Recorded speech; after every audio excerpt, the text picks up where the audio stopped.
Hi everyone and welcome to the Dram Team's new live stream. If you don't know who I am, I'm Vin PF. I run a YouTube channel called Nonsense Whisky. Although today I'm sporting my very lovely Douglas Laing Ambassador's shirt. So it's been a great pleasure to wear this. And today we've got co-hosting with me today, it's Chris, who is the founder of the Dram Team. If you haven't seen his face before, this is Chris. How you doing, Chris? Hello everyone, Chris here from the Dram Team. Thanks for the introduction, Vin, and thanks for co-hosting today. I really appreciate that. I think the other thing that Vin forgot to mention there is that he's not customer number one, but Vin has been with us since the very first month and is indeed our only subscriber that's been with us since the very first month now. So the only man with a complete collection of Dram Team drams, and that includes me, who definitely doesn't have one of each left. So you might be able to see them hiding up in the the top right-hand side of Vin's screen there. Good to have Vin co-hosting, and he's the man running the tech today and making this all possible. So thank you for that, mate. No worries. Yeah. So if you see me kind of messing around with my mouse over here, then apologies for the unprofessional nature of it. But you know, this is the first kind of thing we're doing of this. Hopefully, we'll keep it going a bit longer. But yeah, it's going to be a bit of a trial and error thing today, right? Yeah, I think that's true. So for the context of everyone who's joining us, I can see we've got some people commenting in now. A few names I recognise. Graham, hello Graham. He's a local man here in Bristol, long-time customer. I recognise Ben Marnock from the comments because his name always makes me think of one of the really good supermarket whiskies. And a few other names I recognise there as well. So thank you for joining us. But yeah, this is the first time we've done an official live stream on the Dram Team channel, an official live stream tasting of the box. Way back at the start, we did a few tweet tastings, but they didn't really work that well. I don't think they're really very interactive. So we're looking to do a bit more of this sort of interactive stuff and get our customers more involved with tasting things and talking with us and interacting with us. So frankly, I'm just grateful to you, Vin, that you're here today to help me do that, because I don't think I could do it very well on my own. So that's what we're trying to do today, but do bear with us because this is sort of the first time we've done this. There's no great plan apart from tasting the whiskies and talking about them, but simplest plans are the best. So should we crack into the first dram, Vin, and then maybe as we get drinking and talking about the whiskies, we can talk about the box and talk about Douglas Laing, and if anyone has any questions, please do ask them, and we'll do our best to answer them as long as they're not too difficult. Yeah, absolutely. What we've done so far, I've got these laid out. I think Chris has got them somewhere underneath the camera. But we're going from a left to right vibe. And I know that that's how I usually taste your boxes when I get them. But I'm not sure how much effort you put into making sure that they're in like a kind of tasting order that most people go for. But I can tell you that in a second. I think they're like, so we've got the reason why we're going to do, I think you're going to say a bit later on, aren't you? But we've got two peated ones in the tasting set today. Sometimes you would make sure that the peated is last, but we've taken a bit of a decision to say that we're going to do the sixth dram last after the two peateds. So we'll see how that goes. I'm pinning my hopes to it being a really good dessert dram after we get through the savoury Cowlila and Rock Island blend. Definitely. So to answer your question about how do I, what order do we put them in? So yes, I do. When I put certainly the first five, obviously the sixth one that you can't change its position in the set. So the sixth one is always on the right hand side. But the first five, I do think through and look at the taste notes, kind of say, well, what order would it make sense in? Makes sense to taste these in. Now, it's not actually there's no great science to it. Anyone who's ever hosted tasting will know that sometimes you get it wrong. So, for example, actually starting sweet is something often people do. But if you start with too sweet a dram and then you move through to something a bit more savoury, sometimes the savoury thing just tastes really flat and unpleasant because it almost tastes bitter compared to the sweet thing. As one example of that, I once put, I think it was Glenfarclas 15, which is a classic Speyside sherry dram, after a sweet grain whiskey, and everyone in the tasting just thought it was rubbish because their palate had been prepared for that sweeter taste. So it's a bit hit and miss. And the other thing that's worth mentioning there is that I don't actually try these drams before I put them in the box. The box isn't about what drams do I personally think are good, because if it was that, it wouldn't be good for everybody else and it wouldn't be as varied. So it's more like, what drams do I think are interesting to try and why? So that's the sort of idea. So that makes it even more hit and miss because I haven't actually tasted them yet, and I don't know if it makes sense to have them in this order. So if anyone ever finds that the order is pretty useless, that's completely my fault, and that'll be why. So in this case, I thought starting with this double barrel, which is a mix of Speyside and Lowland, was a fairly safe bet because in theory it should be a relatively easy drinking, like gentle, mild mannered dram, and the ABV is not too high at 46 either to sort of wreck your palate. So should we get stuck into that, Vin? Yeah, definitely. I've poured myself most of it. Now, obviously, if you're tasting along with us at home, do let us know in the comments on both Facebook and YouTube if you're a Dram Team member and you're tasting along, because we'd love to hear your tasting notes as we're going through it. Me personally, I can't speak for Chris, but I'm not, although I do the YouTube, I'm not an expert at tasting whiskey. I just do what I can. So feel free to throw your comments up. This one is a good place to start, I think. It's a good one. It's a nice, relatively cheap dram as well, right? It's about £35, so that's a good place to start. Yeah, I have to say I'm not actually completely up to date with the pricing on these, but I do think it's very reasonably priced. And the thing that I love about this one, and I haven't tasted it, but just the concept of this, it's one of the lesser known sort of Douglas Laing ranges, and they don't do a heck of a lot of it. But it's sort of a minimalist exercise in blending, because you've just got literally 2 casks. So most people listening probably know what a single cask whiskey is, and that's pretty self-explanatory. It's a release of whiskey is bottled from literally just 1 cask, and that's versus a kind of core range single malt or anything else, which could be even small batch whiskies can be many dozens or hundreds, or I guess in some of the much bigger expressions from big brands, that there are probably even thousands of casks that go into any given batch of whiskey. So single cask is the opposite extreme of that. And the double barrel is sort of as close to that as you can go without being a single cask, and that it's just 2 casks. So they take a single cask, in this case from Speyside, and a single cask from a Lowland distillery. And I'm afraid in this case, I don't actually know which distilleries these are from, so that is a secret that I wasn't able to get out of Douglas Laing. But it's really minimalist. So you've just got those 2 single casks with all that sort of, what in terms of single cask whiskey, having that really unique, a completely unique flavor, because that's 1 cask that you'll never taste again once it's been bottled and sold and drunk, and just taking 2 of those and mix them together. So I really like that as a concept myself. Yeah, absolutely. On Facebook, we've got Patrice in, who's the brand ambassador from France. Bonjour, Patrice. Ça va?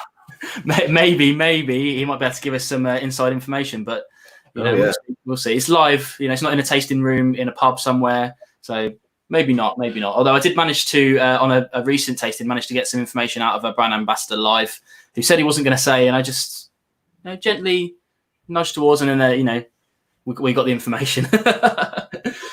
But yeah, I think that's a great thing to do.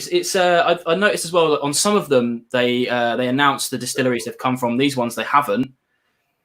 Which they do announce. So we've done one before that was Ardbeg Craigellachie, which is a super weird mix, but it sort of worked.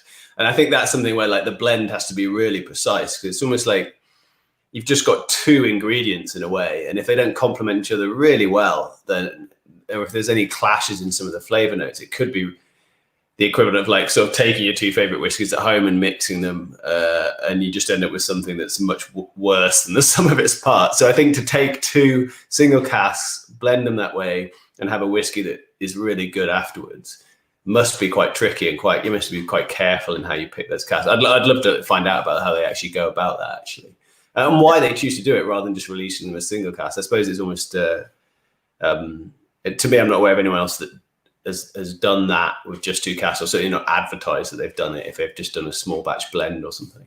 So yeah, I think very cool concept, and worth trying them just for that. Yeah, alone the fact that they're quite excellent whiskies. I can see just in the comments there, Graham's beating us to getting his tasting notes down. We've got soft, spicy with a nice amount of heat. Absolutely. So, what do you think of the nose on this one? I'm still getting warmed up. I have to say, I'm just literally finished work and come straight into this tasting. So I'm trying to change gears into like whiskey drinking mode. Yeah, it's a strange one. It's I'm getting some kind of like, I mean, I always say when I'm talking about Speyside whiskies, a vast majority of them give me this kind of orchard fruits vibe, this fresh apples, fresh pears vibe. I think that's there for sure. I mean, Mm. it smells really lovely. It smells like not a very sophisticated tasting nose, but it does. It just smells. I think fruity is definitely right. Yeah. Well, I wonder because we don't know about we don't know much about the actual casks either, do we? So I wonder if there's at least one of them, if it's like a refill sherry cask or something like that, because it's got some kind of fruitiness to it. But yeah, we really don't know, do we? The thing that I have to start thinking logically is that if they put, there's a lot of distillers who'd be perfectly happy for them to put their name on the cask, and maybe that changes when they blend it. Maybe they don't want their distillery to put out as a 2-barrel blend. But nearly all of Douglas Lang's single cask, as you'll see later on, actually name the distillery, even for distilleries that often wouldn't let other people name their whiskey when it's bottled by an independent. So that makes me think that either it's the fact that it's the blend and the distillery didn't want them to announce it in that context and therefore preferred to keep it quiet. But given that they do that with, given that there was an Ardbeg Craigellachie blend and they put those names on it, and Ardbeg is one of the most protectionist distilleries there is in terms of people using their name on product or even letting people buy casks, that probably it's someone that doesn't like people doing that. So that leads me to someone like William and Grant, which would be like Glenfiddich, maybe Balvenie. And then in terms of the Lowland, that's an odd one. Maybe Girvan, like again, William and Grant, and have done other unnamed blends before and been the Lowland in there, but there's not that many Lowlands to pick from, right? Either that or Auchentoshan, which is a good call from Ben in the comments I noticed. So yeah, it's a bit of a mystery. I like that mystery aspect of it as well. More compelling when there's two of them to track down. It is. I mean, it's too, especially these days, it's too easy to look stuff up. Like a great example, I think, is probably the SMWS. Like one of my favorite things about them is the mystery of what you've got. Obviously, they do tell you what distillery it is in a roundabout way, and it's so easy to go online and find that code. But half of the fun, I think, is not doing that and trying to figure out what you get from it without that information. Yeah. Have you tried to taste it yet? Yeah, I have. I'm not very patient when it comes to nosing and tasting. So there's definitely quite a lot of spice on the palate and the heat. I think Graham, I don't know with Graham if you had tasted that when you gave that note, but that heat, there's like a white pepper finish, which to me is that slight numbing of the tingliness of the tongue with the slight pepperiness is there. Because it's quite creamy initially, I think. The creaminess and sort of... it reminds me of, it actually reminds me of Glenmurray a little bit. There's a Glenmurray 12-year-old, which is really smooth and creamy initially. It doesn't have this sort of spicy kick on the end, but it reminds me quite a lot of that. Yeah, it's very tasty. A good way to start. It's not like overly complex either. Like what you're getting on the nose transfers over to the palate quite nicely, I think, with that extra spiciness that we were talking about. But it's not going to challenge you to any degree, so it's a good way of starting your evening for sure. Yeah. So people in the comments there, just curious, how many of you are actually able to drink along with us today? I noticed we're quite a small crowd. We did as I said earlier, we're trying a little bit now to do things like this more often, and it'll take a little bit of a while to build up. When we did this on Vin's channel, he's got his own. We did this on Vin's channel last month for the Glen Collection box. For those of you who are customers and got that, we got quite a big audience because Vin's a popular man on YouTube, whereas we're not, not yet. So we did attempt to kind of put the word out in the box with this little card that advertised the tasting and so on. What I realized now in chatting to Vin was that we made the mistake of putting it in the envelope. So if anyone opened their box and didn't tuck into it yet, which is probably what a lot of our customers do, they wouldn't have realized there was a tasting. And then they'll come to it in due course when they go to tuck into the whiskies, and they'll find out that they missed it. But at least they can come back and watch the video. So if that's you, hello. And sorry that we didn't think to put this loose inside the box so that you'd find it straight away or something like that. We'll think about that more clearly next time. So yeah, I was really just curious to know who was drinking along with us actually. So it sounds like Graham is, because he's given us tasting notes. Anyone else with us got a box? I can see that we've actually got Camilo commenting on Facebook. He's Once Upon a Whiskey. We've been working with Camilo. He's been hosting tastings with some of the sets, and I think he has some of these going out next week for his tastings. I can't remember if he's got his own box yet. Oh, we've got Matthew Wagstaff in here drinking with us. Hello, Matthew. So we've got a couple of people drinking along. That's good. So we've got a little private sort of tasting going on. Yeah, and I should have said at the top of the show as well, one of the plans is, we're not sure how it will work out yet, but one of the plans is obviously to have this as a permanent thing on the different channels, so you'll be able to come back and watch this. But what I'll also do is timestamp the individual whiskies in the comments below, in the descriptions. We're going to try and create some smaller videos, maybe of each individual dram or sound bites and whatnot. So there's going to be other ways to ingest this content rather than kind of 90-minute live stream, which is, some people love that sort of thing, but obviously not everybody wants to sit there for an hour and a half on a Friday. But there'll be other ways to consume it. Hopefully it will work out. We'll see what we do. But if you guys have got ideas about what you want to see, let me know, and we'll see what we can work into it. Yeah, absolutely. If you've got any thoughts about ways that you think this would work better, would people be interested in doing a Zoom tasting where you can actually get on camera and chat a bit? That gets harder to scale, although actually I'm perfectly happy to get a professional Zoom, and then we can all, I don't know if people know about this, so you can do breakout rooms in Zoom where you just sort of go into smaller groups, and then that allows people to actually chat and talk about the whiskies like you would an actual tasting. Actually right now in lockdown, these sort of things are perfect, right? But even after the fact, obviously all of our drinkers and our Dram Team members are distributed around the country. So getting together is not practical. And this format makes that easier. But yeah, we're really open to sort of doing this however people find it interesting. But the main thing is fire away with the comments and questions about this, because I really like answering questions. There's a lot that goes on behind the scenes at the Dram Team that probably is quite interesting. Maybe you've got questions about whiskey. Vin plays down his knowledge. He drinks a lot of whiskey, and that's the best way to learn about it. Not to make you sound like too much of a booze hound, Vin.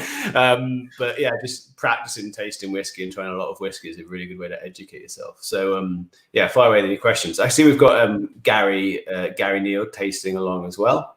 So he said he wanted to check all the taste notes to find the details. Perfect. That's good, man. Someone who actually opened the envelope. Nice one, Gary. Hopefully that's true for more people. Right. So should we pour the second one, perhaps? I've still got a little of the first one left, but I have no qualms about coming back to that in a little while. So that would be the Provenance, Blair Athol 12-year-old, and this is sherry matured. Have you got a little graphic for that? Oh, you've already popped it up. Excellent. On it.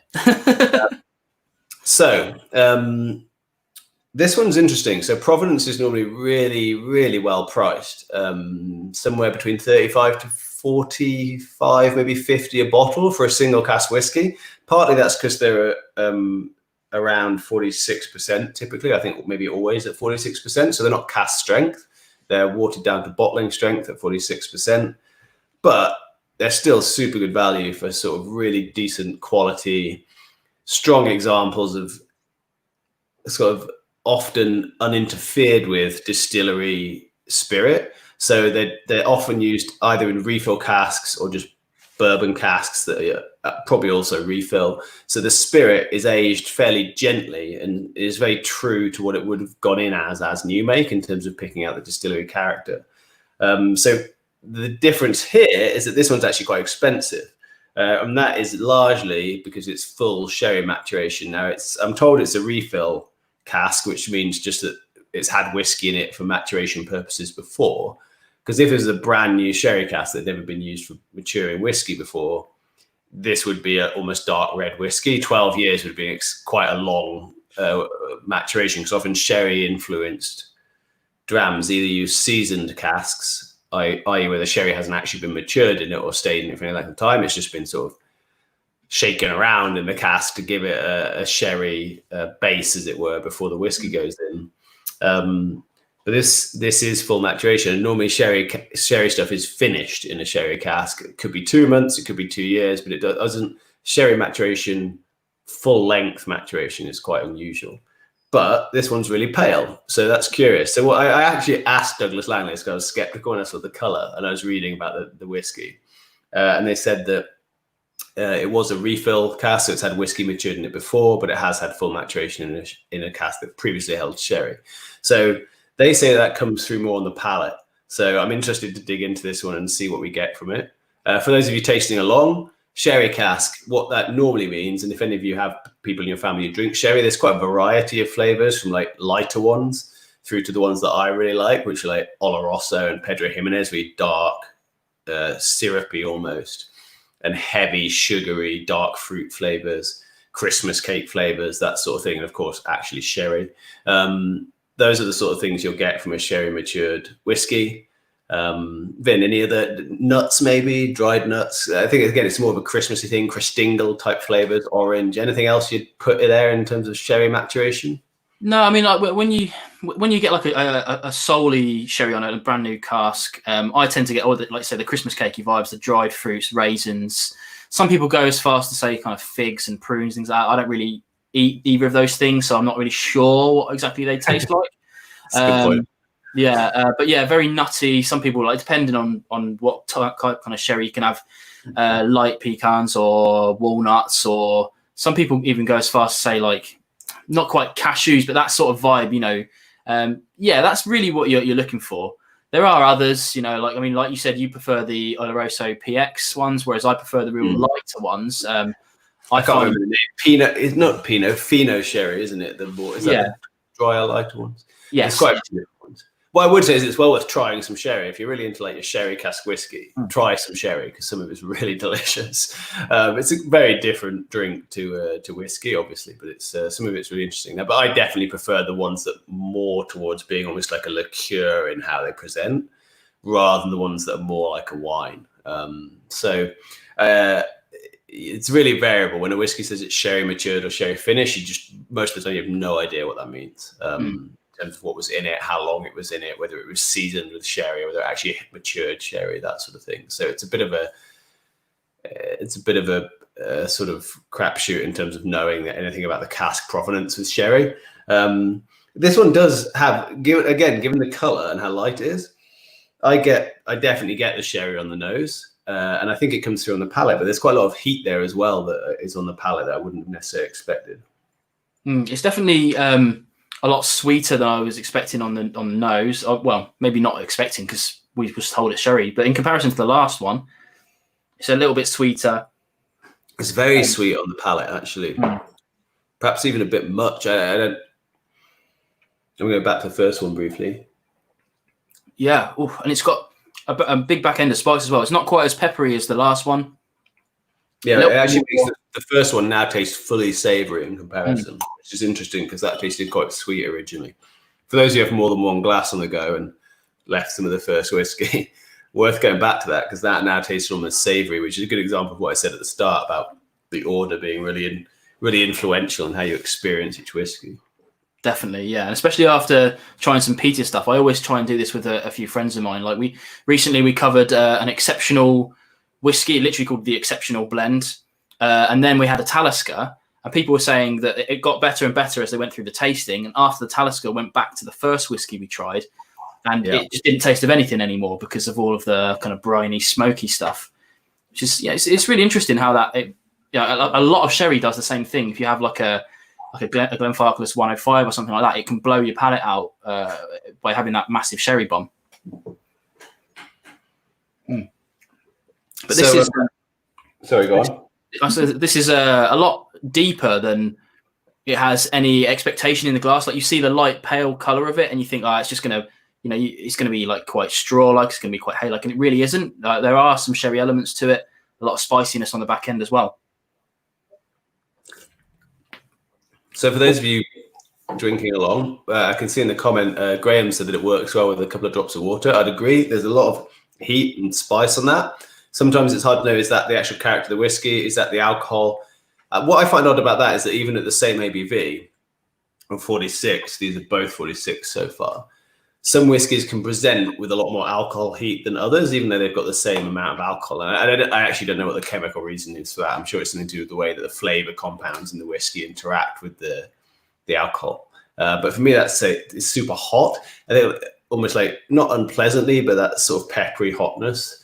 If you're finding that, always worth a few drops of water, which will just tend to soften the flavors a little bit.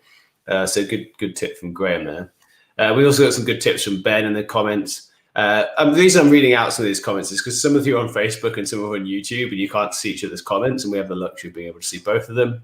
If you want to, you can open up the video on 2 pages, but there does seem to be, looking at my other screen where I've got them up, a slight time delay. So you'll have us in some sort of weird offset stereo. So I don't recommend that unless you're going to mute one of them.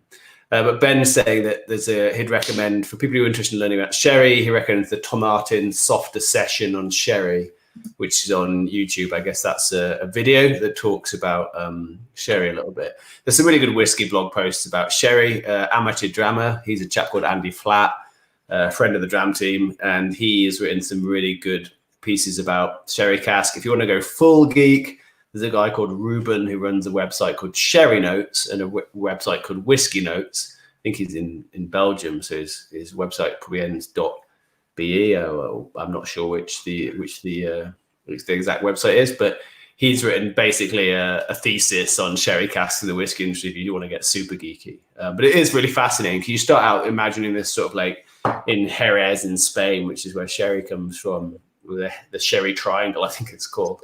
That there's just this romantic thing of them finishing, sherry getting exported to Britain, lovely rich sherries coming out of the cask and then them being taken to the distillery and the whiskey going in. But actually with a lot of it, it's sort of like sherry vinegar grade sherry, and it just gets shaken around in the cask to give it a bit of a sherry influence, and that gets used. So you have to be, it's worth educating yourself about it. And if you can, it's quite difficult to find out about cask provenance, like what kind of casks are used in some cases. General rule, the more they try and keep it secret, probably the less good the cask is. But some distilleries are really famous for the quality of casks they use, like Glenfarclas, for example, really well known for the quality of cask they use for sherry cask. I would say, Glendronach. Is that, I might be thinking of someone. There's too many Glens. I'm getting confused by the Glens, but you visited the one in just over the border into the Highlands, Vin, I think recently. Was that wasn't Glendronach, was it? Was that Glengoyne? Glengoyne. So they're quite well known for their use of good sherry casks, I believe. I think Glendronach are as well. They're 12-year-old, they're 18-year-old, they're 21. Are excellent sherry cask whiskies. And then actually Kilchoman, I believe, do some really good sherry cask stuff. I believe that they managed to get the same supplier as Glenfarclas. So there's lots to try out there with sherry cask stuff and to learn. So thank you, Ben, for the tips there. We've got one other tip here from Ben. So apparently it's known that Spanish oak Solera casks that are second filled with whiskey do tend to lose a lot in terms of the cask influence. So that maybe explains the color, that second fill, so it's not getting the color influence from that initial load of sherry that would be seeped into the wood and would release into the whiskey. And we've got Top Whiskies joining us and confirming that Glendronach have some excellent sherry cask whiskey, as is Phil Dixon. Thank you, Phil. So Ben Marnock, another good factoid. Glenfarclas sourced from Miguel Martin bodega, and apparently it's huge. I've got it on my to-do list to get over to Spain and visit Jerez at some point. Definitely, yeah. Just to educate myself, of course. Yeah, I mean, it's I went to the cognac show last year, on him. I was allowed to go, so I went, and I found it quite eye-opening because I'd never really drank anything like that before, like cognac-wise. I've had a few brandies, and I found myself very sweet, obviously, but made me want to explore new things because I've only really tried, in terms of distilled products, whiskey and a couple of gins. I don't really like gin, so I just kind of left it. Don't really like sherry, so I've left that. But it really does open your eyes to whiskey making by looking at the other different drinks that are out there. Maybe vodka doesn't really cross over with us much a lot, as that's more like gin kind of style. But vodka aged whiskey. There's probably a reason why they don't do that. Yeah, I wouldn't fancy that. Or gin aged. I don't think that would work very well. There's some good barrel aged gins though, but I don't think it's going to cross over particularly well to the whiskey influence. Yeah, I think there's endless geekery to have with casks, and actually it's something that the industry isn't particularly transparent about, which is sort of a bit of a tease, and probably something that I think ought to change. But I don't really know what the history behind that is. I don't know if it's an attempt at parity or anything like that, but. Yeah, it's a bit of a strange one. I mean, we're getting there. More and more newer distilleries, maybe not even some of the new ones, some of the older ones as well, are trying really hard to give a bit of extra provenance. I just on my channel, I just covered Brookladdy, and that's fantastic. Great for me as a content creator, because I can just go on their website and they've got literally everything that you could ever want on the website. Whereas some distilleries, there's nothing there at all. You need to be some kind of world-class journalist to be able to get that information. Yeah, that does turn me off as well. Like, even if they've got just a little bit of information, like, because Springbank's a good example. I'm quite certain they don't hide anything, and they're not trying to hide it.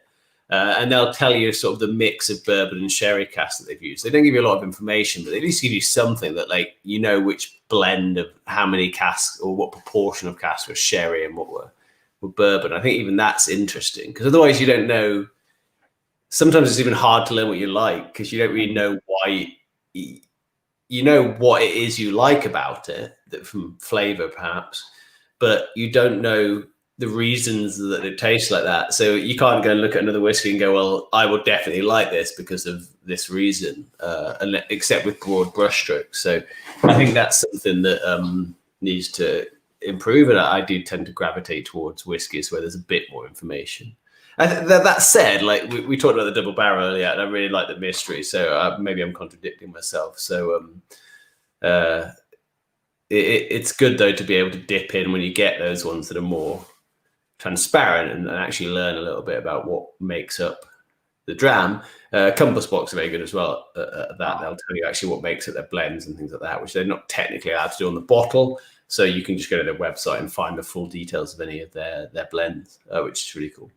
Yeah, I really like that as well. I noticed a comment earlier that I wanted to talk about, because I think it's a good question. So I saw from Vincent Junin. Actually, I believe Vincent's French. So Vincent, I believe, if you excuse me. I'm going to get much better at speaking French as we go through. So if we still have our brand ambassador on board from France, and if Vincent is still here, then by the end of the session, maybe I'll be able to talk to you in French. We'll see. But that's a good question. So we're definitely going to make some advent calendars, but we tend to, at the moment, we make them for the people. So we were involved, actually just over my shot. Oh no, mirrored. This thing just here above my finger. You can see this. Oh no, I'm getting really confused by the mirrored screen, Vin. I need to lead away. There we go. This thing here is an advent calendar that we produced for a company called Secret Spirits, mainly distributed actually in Canada and the US, but they're going to be doing next year another one. They're not doing this one this year because they're working through some backstock of miniatures and things like that. So we've done that last year. We did the SMWS calendars. I'm going to try and do this again. You can see them here. These are old SMWS calendars. They're just the boxes, I'm afraid. No whiskey in them. So we do calendars. We've done them. The difficulty in doing them for the Dram Team is that, you know, to date, our audience hasn't been huge, and you have to sort of do at least 250 and probably more like 500 to actually get good value for money from the materials and the production. So they're quite expensive to make. And you have to know that you can sell them, because otherwise you're just left with hundreds and hundreds of pounds worth, probably thousands of pounds worth of whiskey that you can't sell. So I am thinking about it for this year, but doing it maybe in a more a small batch way. So you've seen on you can probably see on if you're on YouTube, you can see that in the past videos, there's about 25 videos of me dressed in an idiotic Christmas jumper. When I did sort of dram vent or something, I can't remember, 25 days of drams, I think we called it, Christmas before last. And I've got like a handmade fabric calendar that can then be reused. So that was something I've looked at in the past and investigated. And so what I was thinking about, like, if I really want to get the numbers down, maybe do something like 28, 56. You'll notice these are multiples of 28 because that's how many of these come out of a full-size bottle. Get some handmade fabric calendars made up that people then can get a refill the next year, and let's go all out on what we put in it. So let's go and get distillery only expressions, that sort of stuff, and do something like really I keep saying really unique, and I know I'm not supposed to do that with the word unique. Get a unique calendar out there. That'd be a grammar fiend for my grammar policing myself. Get a really interesting calendar that's just stuff that you wouldn't otherwise get, but I'd still want to try and make it affordable. That is the challenge with advent calendars, is that just the amount of whiskey in them. It has to be around £5 a dram, pretty much. And even for like the sort of whiskies that we put in our packs that average about 50 retail price. So it's very difficult to make it good value unless you either make the dram small or you just put cheap whiskey in, and that's not really what people want on either front. So that's the main challenge in advent calendar. For 150 quid, we could put out a really good calendar like the SMWS do, and better than the Master of Malt one, frankly, which I don't think is very good value for money. So the way I'd go with it, if I was going to do it, and I am thinking about it for this year, if we have the ability to get it through production, would be to do something like distillery, bottle your owns, or something just really fun and interesting that's unique and that you couldn't get anywhere else, and that's worth therefore paying the money for. So if anyone has any thoughts about that in the comments, like fire away, because I'm interested to know. And for me, this would not be really it's not a business thing. It's more like, let's do it because it's a lot of fun, and I think it would be a good thing for our members and drinkers to enjoy. I don't think it would be, just to be completely transparent, I don't think it would be very viable commercially, and I don't think, for example, that the SMWS one is, because to get 25 SMWS whiskies for just 150 quid sounds expensive at £6 a dram. If you compare that to what you charge, you pay for an SMWS whiskey when you're in their bar, absolutely great value. Especially when you compare it to like Master of Malt, who put in their 150 calendars, sort of their entry level one, and the whiskey in it's nowhere near like being the quality of something like the SMWS. So it's a tricky one. That was a really long answer to quite a short question, but I think it's worth talking about and kind of giving some people some of the options, because I'm interested to know what people think about it and what they'd be interested in drinking and buying. Absolutely, yeah. I mean, I did an advent calendar last year, and it was a lot of fun. Surprisingly difficult to drink a dram a day. Actually, I did find myself surprisingly having backlogs. Like the first week or so, I was surprisingly, you're the man with like 100 and something Dram Team drams in the top corner of your screen. Yeah, I've been getting better. Actually, the funny thing is that these ones up here, I'm getting confused by the mirror as well. There we go. They're actually old ones. For the last sort of 6 months or so, I've been doing live streams with these, either with or without you, doing like normal videos as well with them. Yeah. So I tend to drink them every month. So they're all like older ones. So I think when we were talking about this stream last week or so, and we were looking to get a dram, I picked one that I didn't even know I had up there. I can't remember what we said we had in the end. Yeah, 18. Quality, absolute quality dram. Should we start on the next one, I think? Yeah, I just poured it actually. So we're moving on to, I'm really quite excited to try this one. This is Denny, Jura 2008 vintage 11-year-old. So the reason I'm interested to try this one, it's mainly because Jura is obviously quite a popular brand, like one of the main supermarket brands, I'd say. I think amongst whiskey sort of connoisseurs or whiskey geeks, perhaps even some newbie single malt drinkers who are getting into like the online world of whiskey drinking, things like that. Bit of a bad rep, I would say. I'm not completely sure about that. Like for some people, they're sort of staples, right? Yeah, I think it's probably just Malt Review. I don't think the website Malt Review. There's one of their writers. They're all excellent writers, and I thoroughly recommend their website. Jason Julia, who's the whiskey rover, I think. And he just makes constant references in his writing to like smashing whole bottles of Jura against the wall as like a hobby. And they've talked there about some serious problems with how they distill and the way that they cut their spirit, which is sort of the strength that you take the spirit out of the still, and that basically the raw ingredient of their matured whiskey, the spirit as it comes off the still, is not good. Now, actually, I've really enjoyed some Juras myself. And so the reason I'm interested to try this one, Denny Expressions, which is a release from the sister company of Douglas Laing, Douglas McGibbon and Son, and is mainly for the international market, I believe. Everything I've tried of theirs, we've put 2 or 3 in historically, have been excellent, including probably the best independent Cowley I've ever tasted, or the best Cowley I've ever tasted, actually, which was in sort of our Island Fling box, I think a year and a half ago or something. I can't remember. It might not be that long. It might have been last autumn.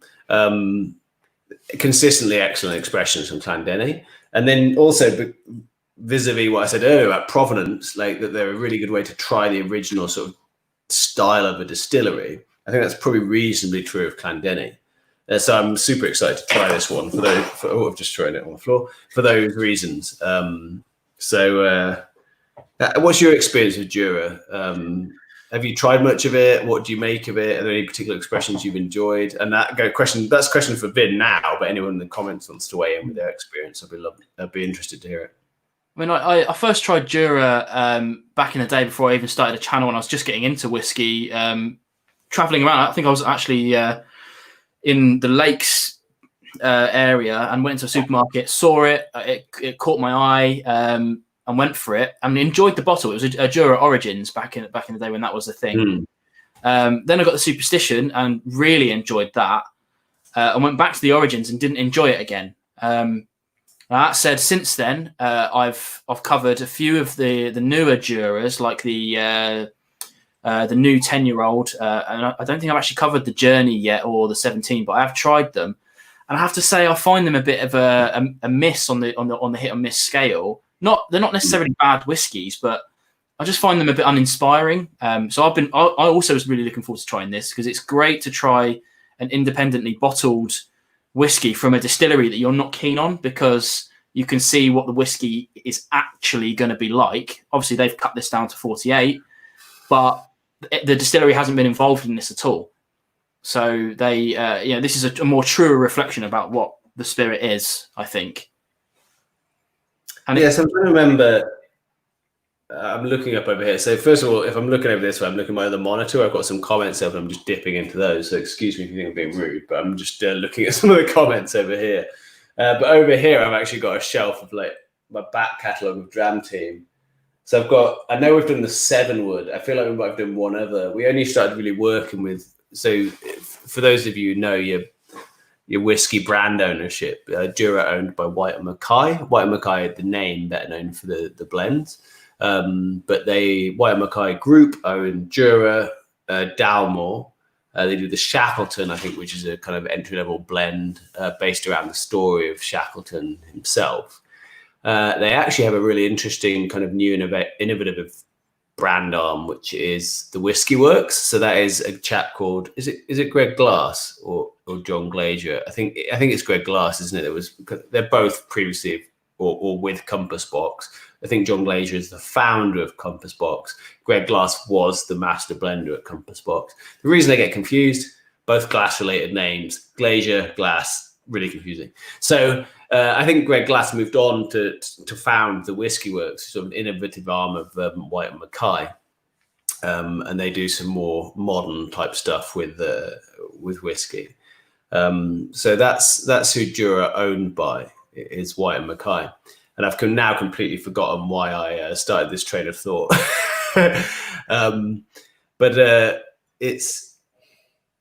We are actually going to be, I think the reason I mentioned is kind of in terms of having featured them in the past. So we only started working with them relatively recently in terms of Dram Team and who we partner with in terms of brands. And by partner, what I mean is we just get their permission to use their whiskey.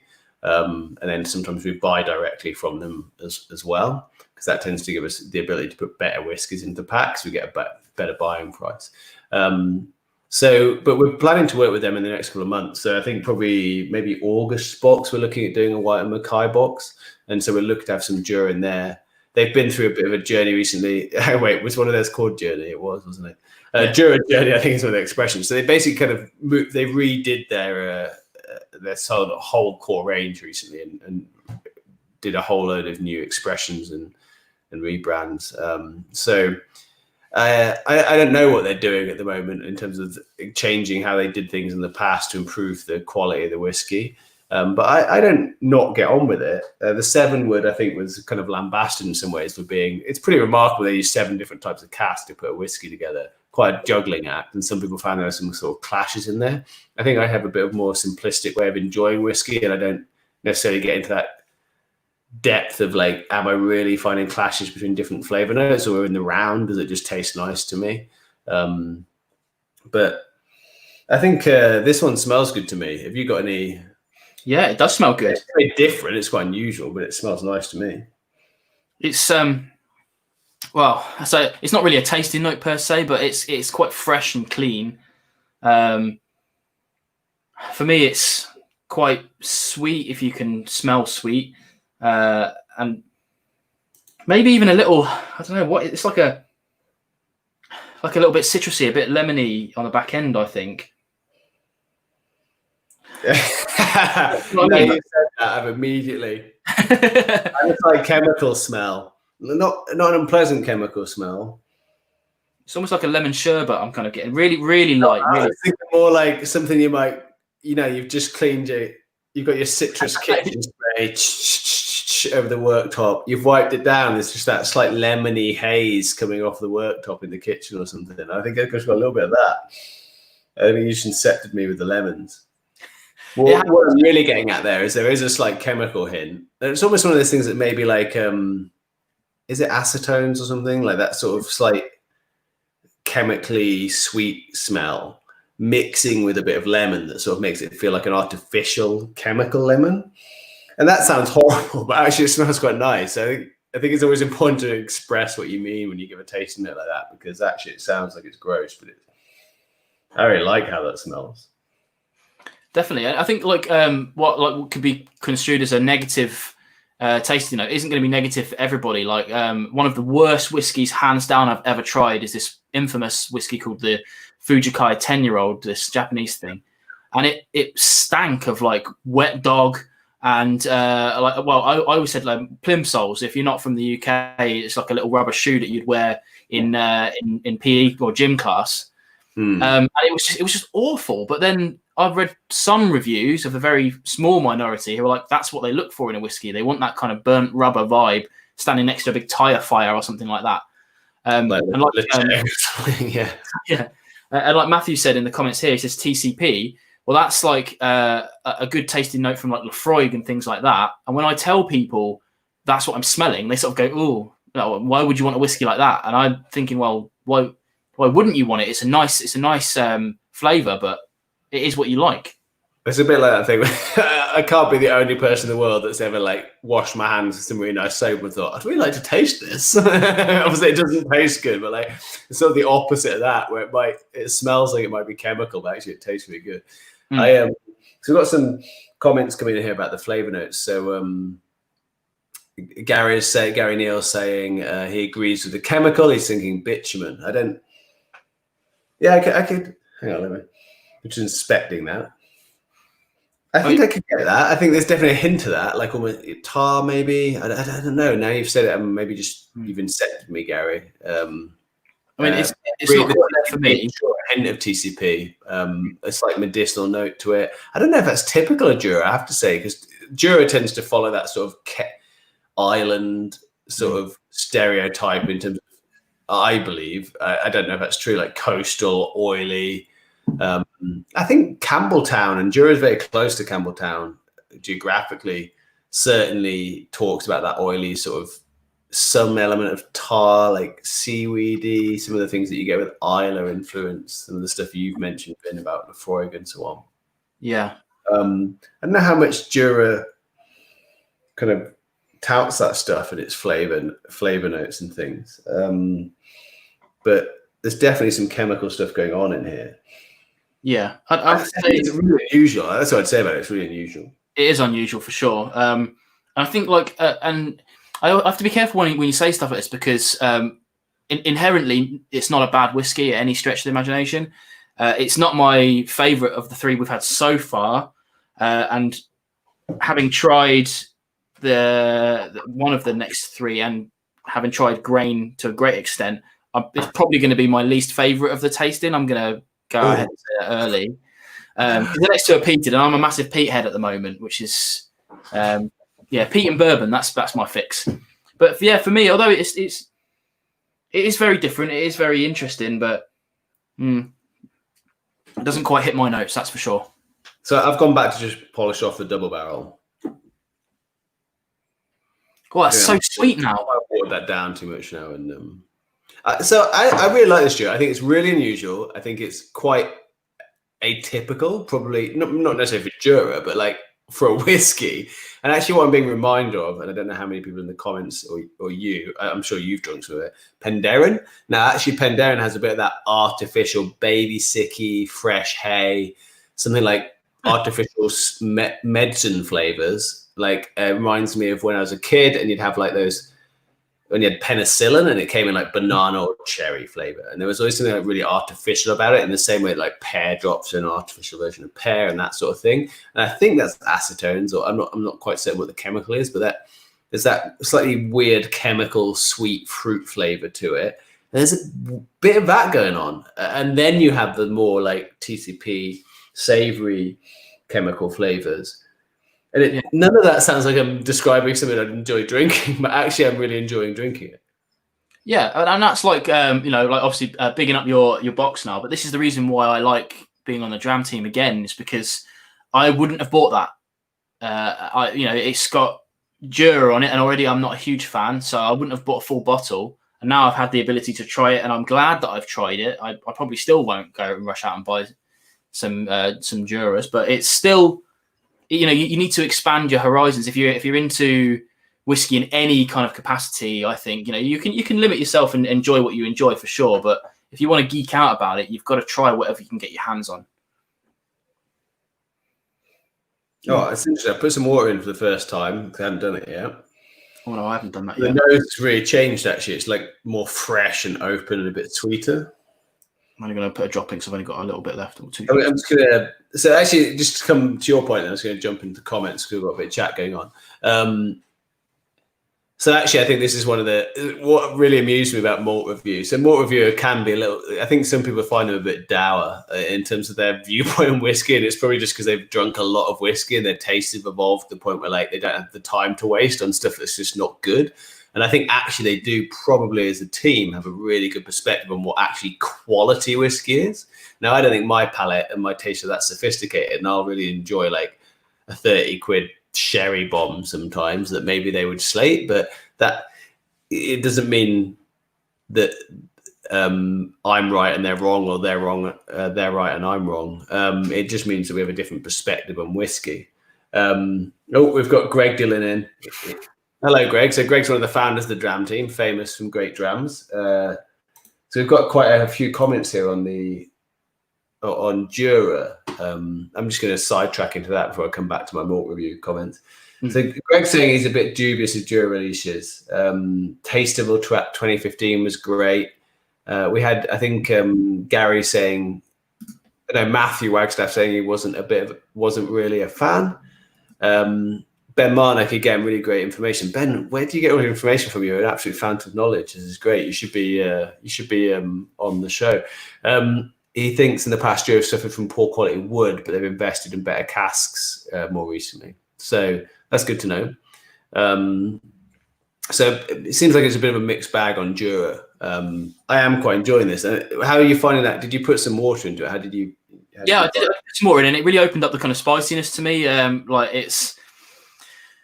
It was kind of a back end spice before, and that kind of brought it forward, which I quite enjoyed. I'm enjoying that, but yeah, like I said, if I did scoring, it would probably hit somewhere around kind of the mid, 5 out of 10s.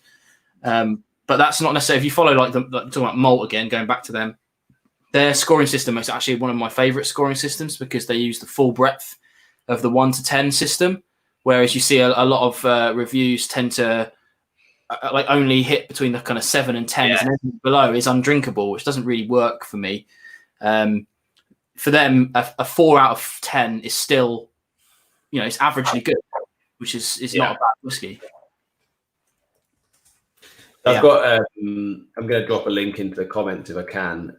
Whiskey about a whiskey blog that's really interesting about whiskey scoring. So this is a local chap called Jason B. Standing. He's a bit of a legend within the whiskey industry. It actually helps run some tastings locally here in Bristol with myself and John Webb, also known as Scotch and Sci-Fi. So I'm just dropping this into the YouTube comments, and let's see if I can get into the Facebook ones.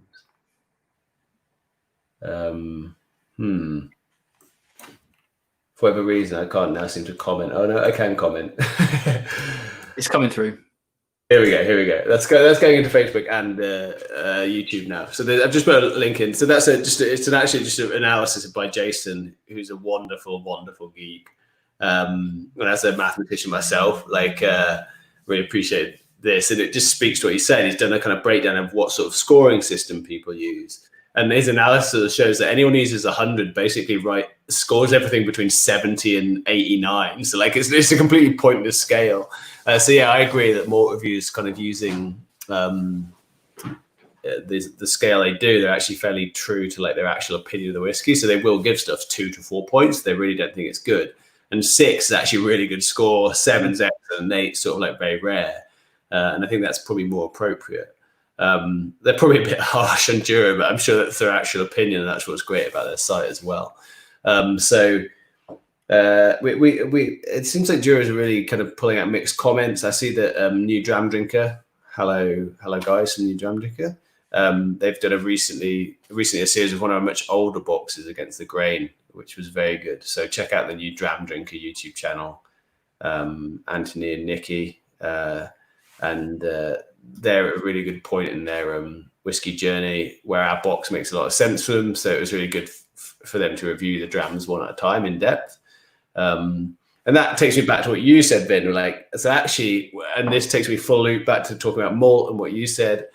And Greg's chimed in on this about the variety of whiskies in the pack and so on. But malt basically tried one of our boxes a long time ago, slated most of the whiskies pretty badly, and then said, and this is why I really like the Dram Team concept, because now I know I shouldn't buy any of these whiskies. And obviously, the point is not to give people whiskey they don't like. That's not the point at all. The point is to give variety, and then you make your own judgment. And for them, none of those whiskies hit. I think they liked some of them, but maybe the price wasn't right for the full bottles for them. But I like that angle on it. That actually it's as valuable to learn that you shouldn't try a whiskey as that you should to find one that you really like. And the box serves both purposes for me as well, right?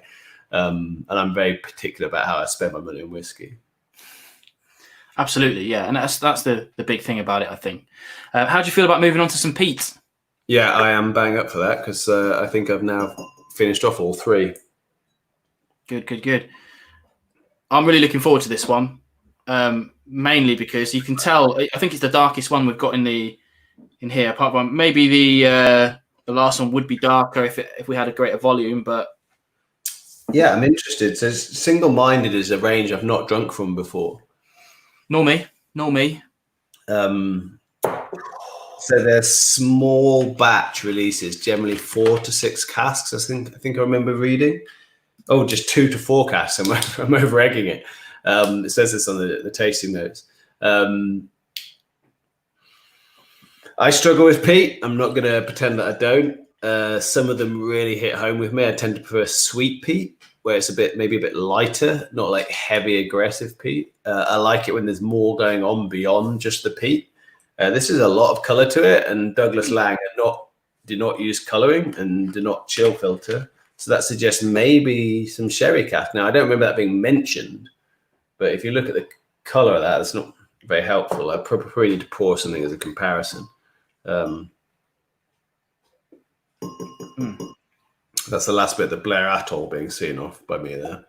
Let me just pour out the Rock Island as a comparison. Yeah, what's the color? See the color. So anyone who's got it at home obviously knows what the color is. Yeah, so you can see. I mean, not very well. I'm not doing a very good comparison here, but one in comparison to. You can see that. That's pretty clear. Let me see if I can do the same. Oh, yeah, the mirroring is confusing me, but this one is the one you can see the colors very pronouncedly different. That's sort of a normal light colored whiskey. This is the darker fluid. So that's unusual for a Camellia, what is that unusual for Camellia? I'm saying that like I know. I don't drink a lot of Camellia, and it comes in a green bottle, so it's quite hard to tell. But that to me suggests that there's something going on with the wood, either like virgin oak or sherry, basically.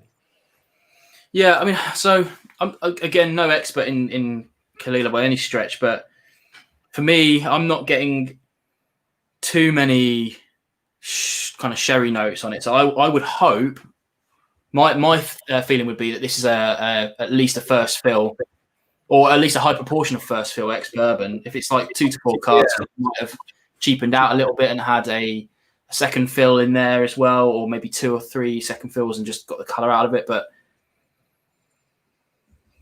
yeah, I mean, I'm skipping ahead a little bit. I've tried a little bit of the palate as well, and for me, this is the nose on this. The nose is amazing. Oh, yeah, that nose is amazing. So I can see in the tasting notes here, and just for context, anyone who has the box, the tasting notes on these are nearly always the original producer tasting notes. So there's not much value in us giving you our tasting notes or me giving you my tasting notes.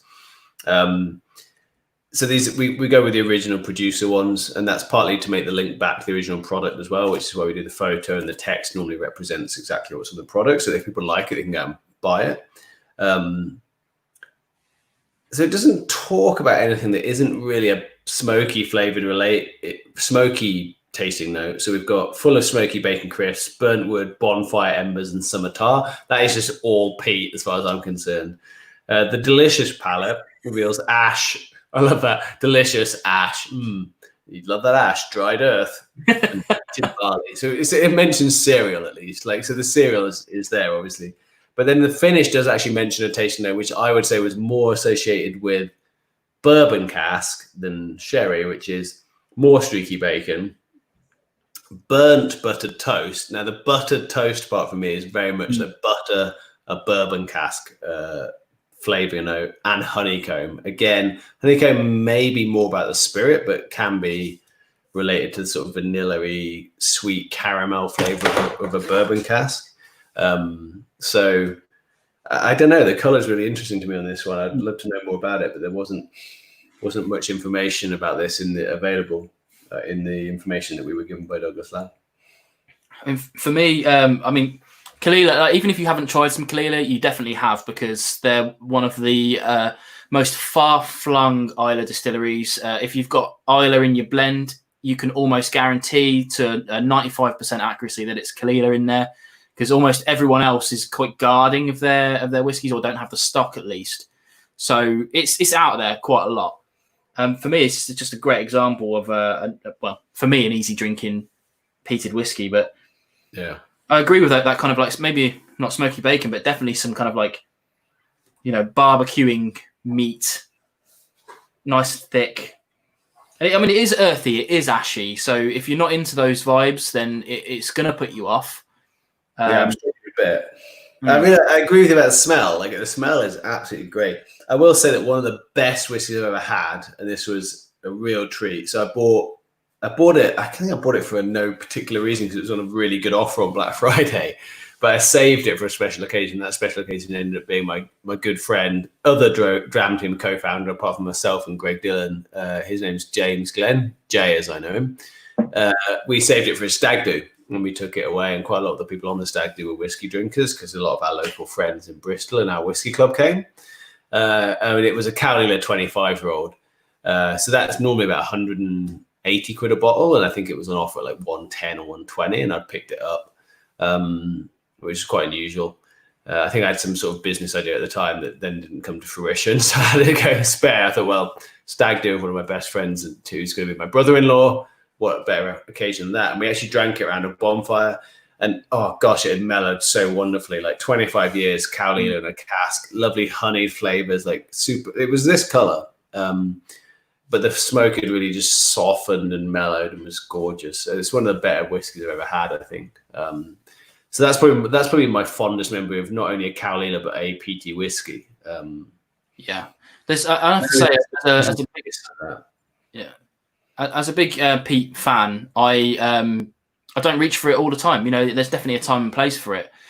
Some people might have seen me pulling a face then while you were talking, but it's I added some water to it, and I don't think it holds water very well at all. You're about to find out. I haven't squeezed yet. Yeah. From a personal standpoint, nose is incredible, but the palate's a little thin. It is ashy, it is earthy, and the water just made it thinner for me. As Graham Pritchard's saying on Facebook, needs a higher ABV, and I think that's probably true. 46% would have seen wonders in this, I think. What are we at? 43. Yeah. Yeah. That's interesting. I don't know what Douglas Lang's thinking is in that, like, because they do 46 for their Provenance and double barrel. That's probably their most common sort of release ABV. So it's interesting they went down. What was the Clan Denny? I dropped that one on the floor. I'm just retrieving it. 48. That was a bit high as well. Yeah, 48. I think probably a good reasonable time to talk about why we did a Douglas Lang box. I realized I haven't addressed that. So, like, should we? I've already got the next one poured, Vin. So if you want to catch up, yeah. I was just going to say as well. I completely forgot to mention it earlier, but we were kind enough to be given a discount code. So I'll have that on the ticker below. On the Douglas Lang website, you can get 10% off. I guess anything off Douglas Lang, not just these ones. I believe so. So I think that's just a universal 10% off the Douglas Lang website, probably incremental to any other offer they've got. So I think they had some offers on some of their remarkable regional malts range, perhaps with some freebies thrown in and things like that. One of which we're about to taste. So yeah, I was going to talk about why we did the Douglas Lang box. So there's a few reasons. One is, and probably the main one. So Douglas Lang is someone that we've worked with from the very beginning. I think they went to our third ever box. And for me, like the brands that supported us when we were very young as a business and didn't have much of a name or much of an audience, kind of hold a bit of a special place in my heart and a bit of loyalty with me. Because, you know, actually asking whiskey brands to trust you to repackage and distribute their whiskey is not a small ask. And some people take it really seriously to the point where they just won't let you. So Douglas Lang were very supportive from the beginning. And as it happens, in the past, what's coming up to 4 years, as of August, they're the brand we've featured most in our packs, just not by design or on purpose, but because, as you're seeing from this box, they have a really good range and they're a good way as well. I quite like it where we're not able to get access to a distillery via the brand that owns that distillery.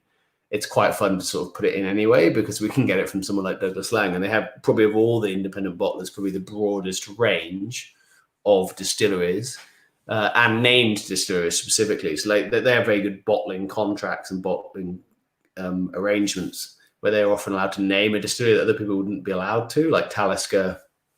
Jura is probably a reasonable example of that as well. So there's a lot of reasons why we've just ended up almost like using them more often, because they're a good way to put interesting whiskies into the pack. They're an independent. They do some great blends. They do great single malts. They do great single casks. They kind of do a little bit of everything. So they're someone who just by default featured the most over the years. And actually that's what I like to joke is why Vin's, as you can see, is wearing his Douglas Lang stash, his Douglas Lang.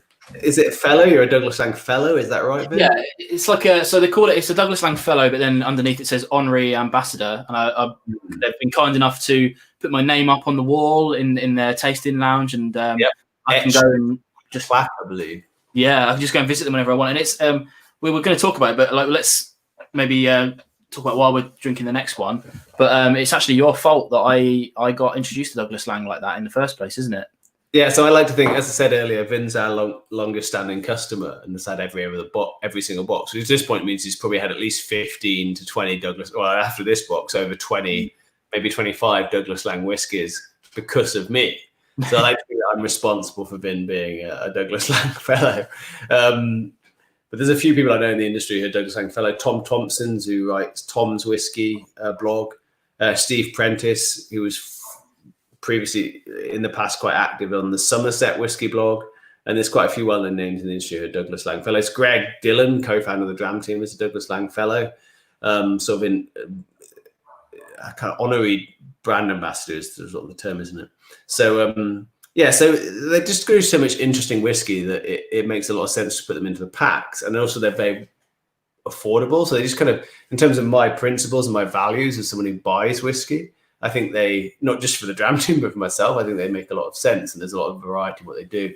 So that's the first reason, just because they just do a great business with a really compelling range and variety of whiskies at good value. But the second is that, frankly, because of COVID, we had to move bottling sites, and our current production costs are like really high compared to what they were before. So at the moment, I'm working quite closely with some of our closest brand partners to to try and get a better value on the whiskey so that I can keep putting good whiskey in the box without losing money. And so I've worked quite closely with Douglas Laing team to get this done.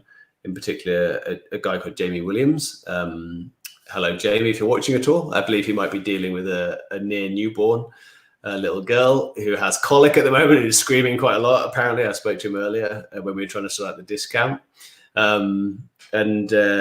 He's helped me pick out the whiskies in this box and give us quite a good discount to help us just be able to continue to operate, frankly, because we really are struggling at the moment with production. We've been saved by our bottlers, Claxton's, but they're also very, very busy at the moment. And so it's great to be able to work with a brand quite closely to get a pack together at this point in time and just allow us to keep going. It made a lot of sense to do a Douglas Laing box. And it speaks for itself, I think, in terms of the variety. The fact that you can go to one brand and put together a box this is sort of compelling from an interest perspective. I don't think I wouldn't do that with just any brand. I think you'd really struggle with most brands. And with them, I think it puts together a really compelling lineup. So quite happy to be able to do it. Oh, this one, I have to say, I'm a huge fan of the Remarkable Regional Malts range anyway. Obviously, you might know this as Rock Oyster. It recently changed its name. I actually spoke to Fred about it last year. It was, February last year, blimey. And they changed it very simply. I guess it was a marketing decision because I think people were ignoring it because they felt like if they didn't like oysters, it was a negative word. It's a bit of a shame that they had to change it. I know a lot of people liked the name, but it's for me, it makes no difference that the liquid inside is the same. But it's the liquid's got a great pedigree, actually.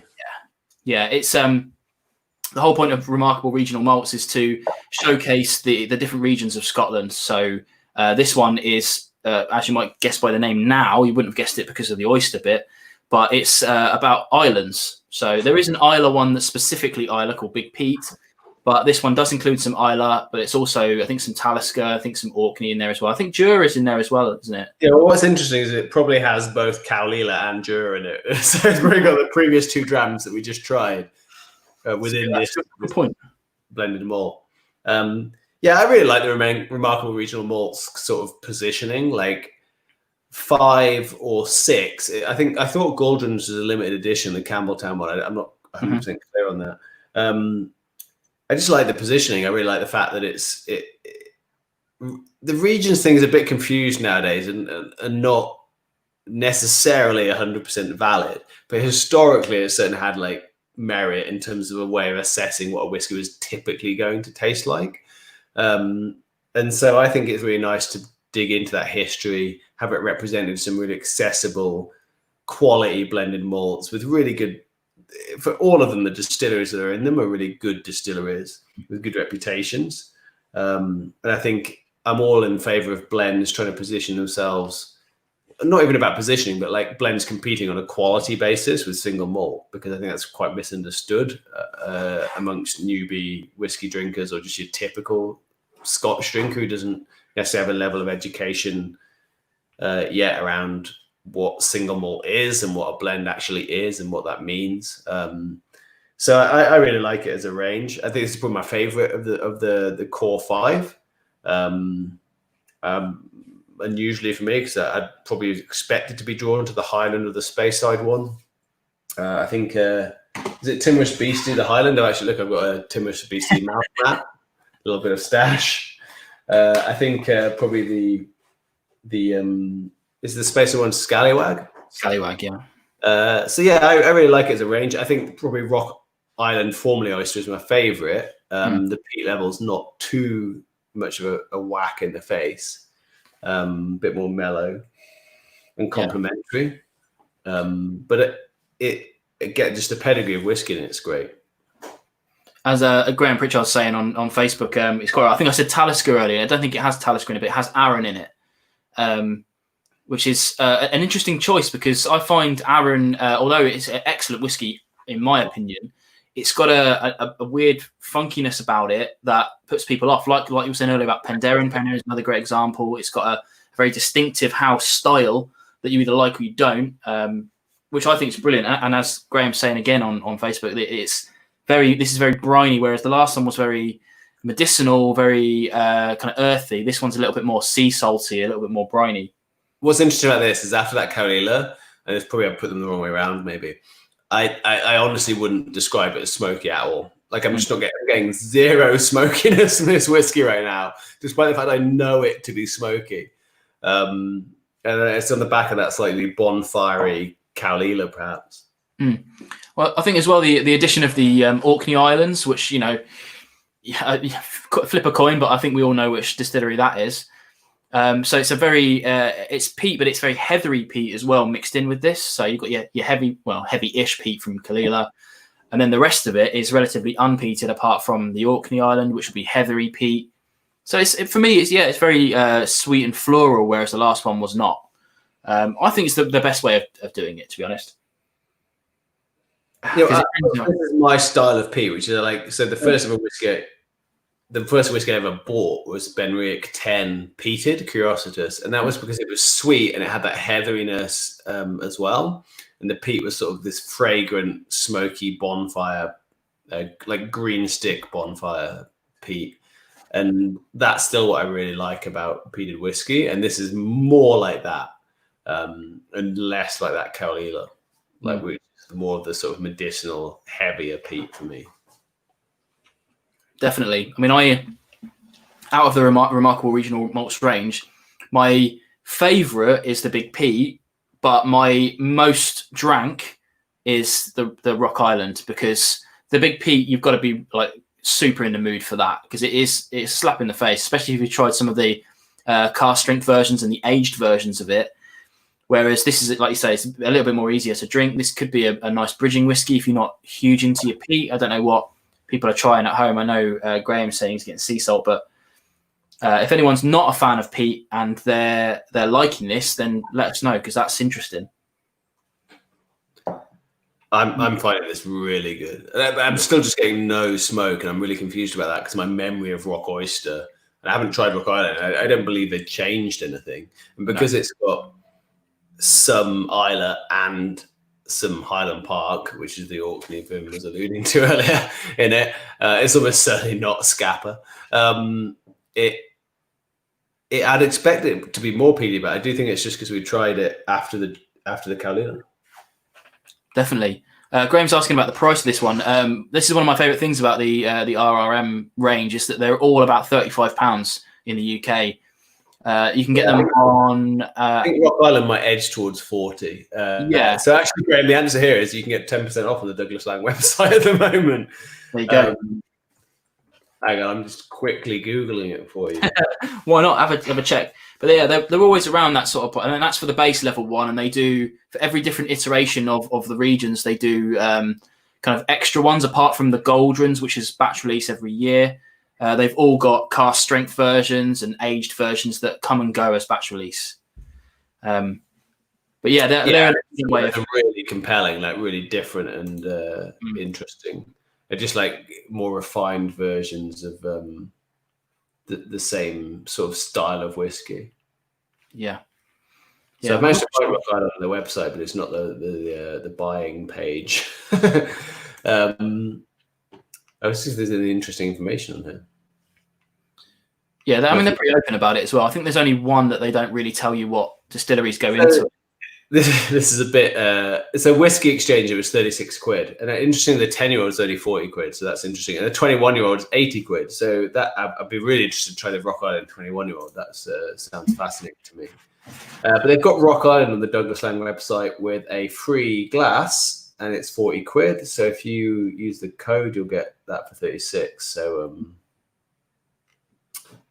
little bit of an extra discount there if you use the code that Vin's got on the bottom of the screen. You see that? I'm really curious about this. I really remember it being peaty, and I'm getting literally none of that right now. And I don't know if it's just my bad memory or if it's just because we drank the Kaolila.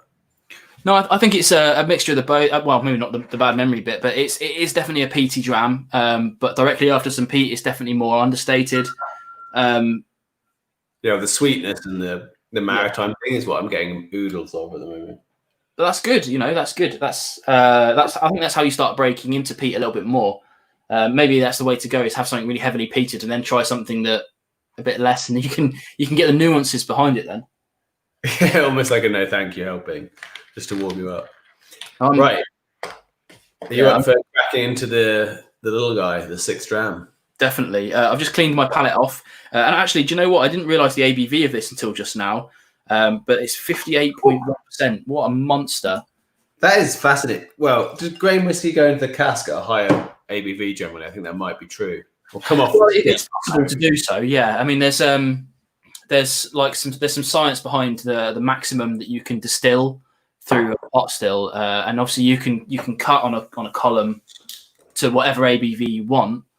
So the grain is a funny one because it has a really bad name, because young grain can be pretty awful depending on how you deal with it. If you put young grain in a spent cask for 3 years and then bottle it under Hague Club, then it can taste pretty awful. But if you put a quality made grain, yeah, naming no names. Actually, I have to say that the proper Hague Club is very expensive, but not actually that bad. But the Hague Club Clubman, definitely avoid that. Not great. But yeah, after 30 years in a cask, I would say the magical year is probably 23, 25 years for grain. I think something magical happens to grain whiskey, and it becomes this kind of, I haven't tried this yet, so I don't know if this is going to mirror, but it becomes quite buttery and quite creamy. Hopefully we're going to get that in this, but let's find out. Yeah, I love well-aged grain. So like, I think I was really spoiled by my first introduction to grain, and I can't remember what it was, but it was some sort of really old Invergordon, like 25 plus. And I just remember being really blown away from it, like by it. And so I'm quite excited about this one.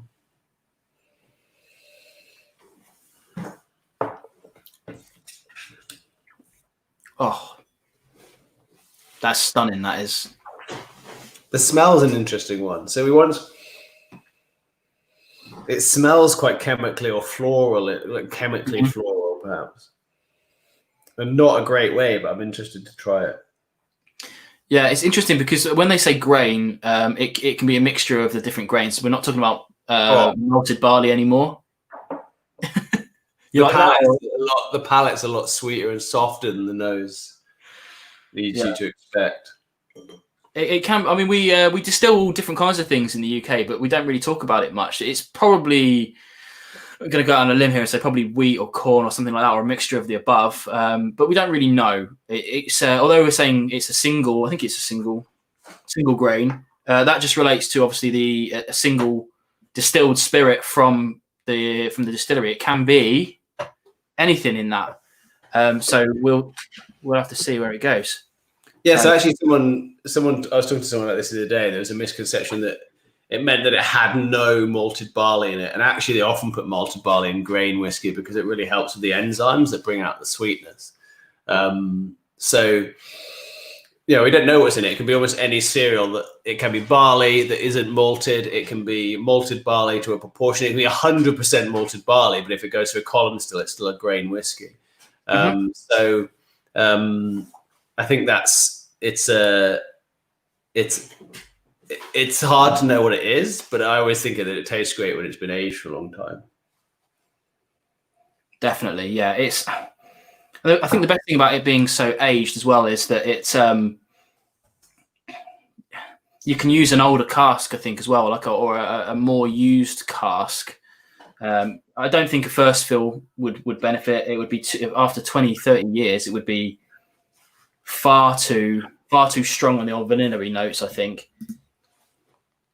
I think I might have the bottle for this downstairs because there was some spare. I'm going to go and see if I can grab it and bring it up to show people. Give me 1 minute, Vin, if you can talk about this.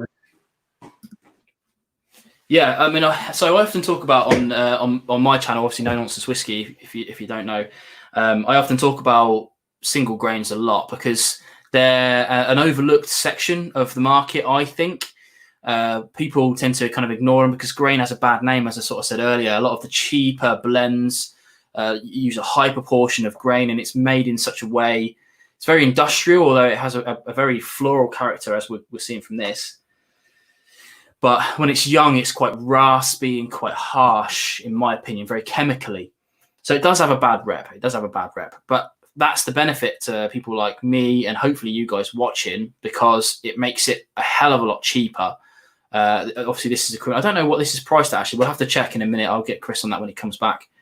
But when it's about 30-year-old, I think the one I've got back here, somewhere around there, I've got like a 25-year-old Strathclyde there that's now just a tube. It's finished. That cost me like £50 for a 25-year-old whiskey, and you just won't find that in the single malt market. And that's really the only difference, is just how it's made and the perception of it. But yeah, so try and get some. If you're drinking along with this, hopefully you're enjoying it. I'm going to take a quick sip, and because I'm dying to try this again. It's so good. Sorry, Chris, I just put you on mute there. So that's all right. That's all right. I couldn't find it. What I did find was one that Douglas Lang had before. I thought it was just worth showing. This is the old particular packaging. This is actually an Auchentoshan 21. No, Ardmore 21. Sorry. I've got a 21 here as well. I think the old particular range, they have a lot of grain in that range. This happens to be, so this is quite fun actually. Here's a 6 dram.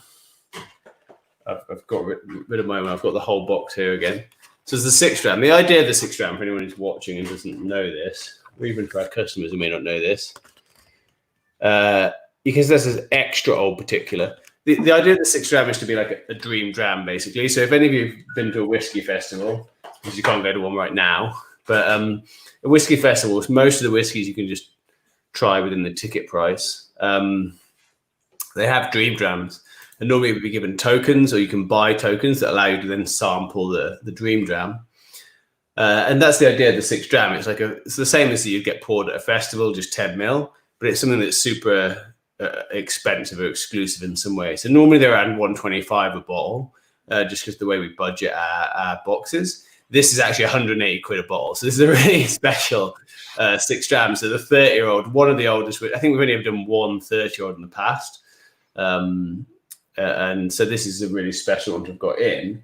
But if you don't have 180 quid to spare, there's a lot of sort of old particular grains that are in the range 21 to 25 years, maybe 26, that are probably more in the price range 60 to 80 quid. So we've done a few. I think we've done Strathclyde, Cameron Bridge, maybe Cambus in the range 21 to 26 years old as old particular. And they've been some of the 25 mil drams, not the Dream Dram 6 dram. And so you can get well-aged grain at a much better price point than you can well-aged single malt, like 30-year-old single malt. I don't know, probably Glenfarclas do they do a 30-year-old, and it's still like, multiple hundreds of pounds for sure. And most 21-year-old single malts would be in that sort of price range of 180. So it's a good way to try older whiskey. And I think grain, like Vin said, carries its age really well. Yeah, this is just I don't know what that is, actually. I don't know what the reason is for that. No, I'm not sure either. I think it's I was saying when you were fetching the bottle, it's quite harsh when it's younger, and whereas I think like a completely like batch produced, pot still produced malt whiskey is not that harsh. I mean, I've got some new make here, some Cotswolds new make, and although it's a very high ABV, 63.5%, it's drinkable, and it's quite floral and light, and that's just obviously the house style of Cotswolds. Everywhere it's going to be different, but drinking grain whiskey straight off the still is an experience. Definitely, it's not easy to drink, and even after 3 years in a barrel, it's not easy to drink. It does the job, but I think the kind of graph of it mellowing out, whereas a single malt whiskey would mellow out a lot earlier, this takes a little bit longer to do it. And you can, like I said when you were out, you can do it in a refill cask instead of a first fill cask. You can do it a little bit cheaper. You just have to be a generational thinker rather than a kind of decade thinker. You've got to be putting whiskey into a barrel that your kids is probably going to be releasing. If you're a family owned distillery, that's the crazy thing about it. Yeah, I have no idea how anyone manages the economics of predicting whiskey demand 30 years in advance. Good taste notes again from Graham. So, and good advice. He says it's nice, buttery and sweet. So butter is a great tasting note in general. If you were able to wing it and you've never tasted grain before, butter is a great tasting note for a grain whiskey, as is sweet. Caramel is another one, bit of sometimes vanilla, so sort of bourbon-y type tasting notes in some ways. Toffee, anything like that. And I think that's why I love it. Like, that's what I really like about it. But yeah, so Greg, who was on earlier, Greg Dillon popped by, who writes the Great Drams blog. He does his own single cask releases, and he's done some young grains. I think he recently a Girvan 11-year-old. Previously, we had one in the pack sometime last year. I'm now losing the name of maybe that was the Girvan. I don't think it was. I think it was a different grain whiskey. It was really good. So to get them at 10 or 11 years old and for them to taste that good is really unusual. It's normally, for me, it needs to be over 20 years. But Greg has managed to find some casks of young grain whiskey that was super delicious. So worth checking those out on Great Drams if you want to pop by. And as Graham said, yeah, they're not 180 quid a bottle. So they might be a little bit more budget appropriate for people here, but they still have all those really good grain whiskey qualities that I appreciate. Absolutely, yeah. Same for me. I mean, this one here, the one thing I will say about this is at 58.1%, it really doesn't taste like it. It barely needed water. I put a bit in just to try, but it didn't need it. Keep forgetting to do water. I'm not typically a water adder, but I shall for something like this because I think it's important. I only do one or two. Look at that swirling around in there. That's amazing. I love that. But yeah, this is like, I mean, I would definitely buy this if I could, but I can't afford it. Yeah, that's the thing is like, actually Graham sort of hit the nail on the head there. So like, this is really good, but I just personally, I can't bring myself to spend 180 quid on the bottle. I just can't do it. Like, I just don't, it doesn't make sense to me. Like, it's not, in terms of what Graham said about the Great Drams Girvan at 11-year-old, like if, I can't remember what Greg sells his whiskies for. I think it might be 50 to 60 quid for a 50 cl bottle, but it'll be 90 to 100%, i.e. as good as that, and at a third the price, and you can't argue with that. So like, I think I couldn't justify the 180, but coming back to what we said earlier, the whole point of the box, and actually then the 6 dram takes that to the next level. It's like, well, at least you got to try it, right? And I think that's part of the thing at a whiskey festival with the Dream Dram. It's like, I'm not going to buy £1,000 bottle of whiskey or a £600 bottle of whiskey. But if I can spend 5 quid now or 10 quid now and just try a taste of it, then that in itself is an experience that's perhaps worth the money. So that's sort of the thinking with the 6 dram, which is similar to the rest of the box, but just sort of takes it to a next level. Mm. Yeah, I completely agree with that. Like, I find I would say probably 99% of the little wee drams I've been very impressed with. The one that I've not liked that much, but we disagree on that to the end of the earth, don't we? I can't remember which one was it. The Cavalan Sherry Cask. Didn't like it at all, and you love it. I know that. So the what sherry cask? Cavalan Sherry Cask. Solace. Cavalan. Oh yeah, absolutely. Yeah, you're completely wrong. I don't like to be hard and fast or black and white about who likes what and whether I'm wrong or they're right, but you are completely wrong. Cavalan Sherry Solace is to die for. So don't listen to Vin anymore. Yeah, it happened. Whiskey. I did actually have a comment like that on my own channel at some point fairly recently, where I had someone saying, I usually trust you, but because you like this whiskey, I now do not. And I was like, that's a massive shame, because that's just subjectiveness. That's the whole point of what I do. I'm just one guy and one guy's opinion. So it's a shame that you think that, but everyone has a right to like or dislike, right? Yeah, and we've talked about this before offline. Like, what I really love is that, and I go back quite often to that second ever box where we had, was it the Canadian Club Sherry Cask? That was quite an unusual dram. So good. I don't fully remember why it went in. I think it was just because we were buying from what was Mauritius, not Mauritius. We were buying from a certain whiskey brand at the time, Maxim, and we just needed an extra world whiskey to put in to buy from them. They had a Canadian Club. Now, Canadian Club's really like sort of a cheap mass market Canadian blend, but they had a sort of special edition sherry one that they had on. And it was really weird because it was like a super weird whiskey anyway. Like Canadian whiskey is a bit less regulated and can be a bit more of a crapshoot in terms of what goes into it. And not in the bad quality way, but just you don't know what you're getting sort of way. Like it can often be, it'll be called rye and it'll actually be corn, and it's very different to Scotch. But the sherry cask one you really liked. I remember I sent you some extra drams of it, and like literally like Jamie, my brother-in-law, and the co-founder was like, "This might be the only whiskey I've ever drank that I proactively dislike." But I often find that whenever someone tells me that they've got a whiskey that they really don't like and why did I put it in and I'm the worst person ever, normally I hear that someone else loves it. So like I think there's that thing where like when you get a whiskey that's extreme in some way, it's inherently polarizing. Mm-hmm. And I love that about whiskey. But that, just to your point about someone sort of lambasting you for sort of saying, well, I don't trust you anymore because you like this whiskey. Like, it's just like obviously a ridiculous thing to say, because it just doesn't, that's not how whiskey works. Like I said about the people at Malt, they have a really good eye for like what quality is in a whiskey. And I think that is probably absolute. Like quality is probably something that is relatively objective.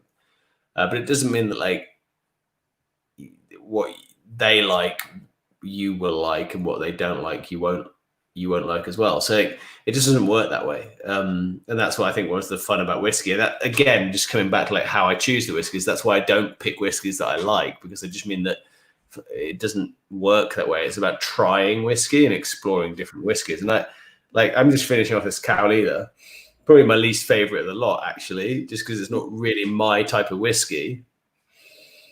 The nose is great. I really liked that. Yeah, the nose is fantastic. As I've added more water, actually, I've really started enjoying it more, which is probably not your viewpoint, but like it's become a bit softer and more manageable for me. But I'm still glad I tried it, and that's sort of the ethos, right? It's like it's about whiskey exploration and like just being exposed to whiskeys you wouldn't otherwise try. So that for me is still like what I enjoy most about it, and that's actually why I really like doing these videos, because I actually just don't often sit down and try them all. Unless I do something like this. Absolutely, yeah. And hopefully, like you said earlier, the viewership might have been a bit low this time because of announcing it in the ways that we tried to do. But hopefully this will pick up and this will become a bit more of an interactive situation. We'll see what we do with it in the future. I think we're both quite fluid about what we're going to do with this. So, well, if nothing else, like it's fun for me to hang out with you, Ben, and to drink 6 whiskies. So let's do it next month. I think so. Just as a little bit of a teaser for those of you who did join us, we're doing World Whiskies next month. I actually hope to get the lineup finalised today, and I've absolutely failed to get around to it. But we do have some drams confirmed. We've got a Lambay Irish whiskey, which was recently featured in the Somerton Festival. So that's an Irish whiskey small batch blend. Still got mine. Actually, get round to it. Yeah. So I did that myself. That was done here. You can actually see on this table there's a label printer, and then actually you can't see on the top. No, the top of this shelf there's some old bottling equipment. Because it's not Scotch, it doesn't have to be in Scotland, and we were so busy with production that I did those myself here in the office. So that was a fun Sunday. Yeah, we've got a Lambay whiskey. I love Irish whiskey. I'd love to do more of it. It's hard to get access to some of the brands because they tend to be quite, most of them are owned by Pernod Ricard, basically, or Chivas, as some people might know them. And they're not happy with people repackaging their whiskey. So like a lot of the famous Irish whiskies we don't have access to, but we have access to quite a few. So Lambay small batch blend is coming out in next month. We've got the 6 dram lined up, which vis-a-vis our conversation about Canadian whiskey just now, is a Canadian whiskey of sorts. No other information beyond that, but like an exclusive kind of barrel strength release. So that's quite exciting. we're gonna have an American one in there for sure because it's near July 4th. We've got a McMira, the Grunt Tea expression, which is, I think, aged in a cask that had some green tea in it, and I need to go away and research that because I don't know if they actually made green tea and then put it in a cask, or if they just aged the actual green tea leaves in the cask and then aged the whiskey in the cask. So I need to go and do my research, but I know a little bit more about that. So next month we'll talk about that. I've got it here. Oh yeah, I think did you not just put a release out about this or a post or something? I seem to remember someone posted about it recently. Yeah, I did a review of it last month sometime, and then got another bottle of it through the Somerton Club. That was their bottle of the month last collection. So I've got two. Which is how we happened to come into it. So that's going in. So therefore we've got Irish, we've got Swedish, Canadian / American, which that gives a bit more of a hint as to what that particular brand might be for the 6 dram. And then we will put in probably a Michter's, I think, is going to go in there. I can see Ben Marnock said hopefully a Cavalan. Slightly controversial topic in that specialty brands distribute Cavalan in the UK and gave us permission to use their brands. But when I actually approached Cavalan 3 years ago about something directly, they were like, no, we don't let anyone repackage our whiskey. So I need to just double check if we can put Cavalan in or not. But I'm looking at maybe a Japanese, an English, trying to get something going with Bimbo. They're a bit uncertain at the moment. They've got a new release coming out, and they're snowed under. So we're not certain if we can get hold of the liquid. But we're working quite closely with Matt from the Dramble, who runs their marketing and PR, to see if we can make that happen. Because Bimbo are getting a really good reputation for the quality of the liquid they're putting out from London. I think that brings us to 5. So we're looking maybe at, so the last, what have I said? I've said Swedish, McMira. I've said Irish, Lambay, Canadian / American, 6 dram. Michter's, that's 4. So yeah, we're looking at maybe like Cavalan, Amra, or something like that. Maybe a Japanese. So somewhere between those, like Taiwan, Japan, India for the last 3.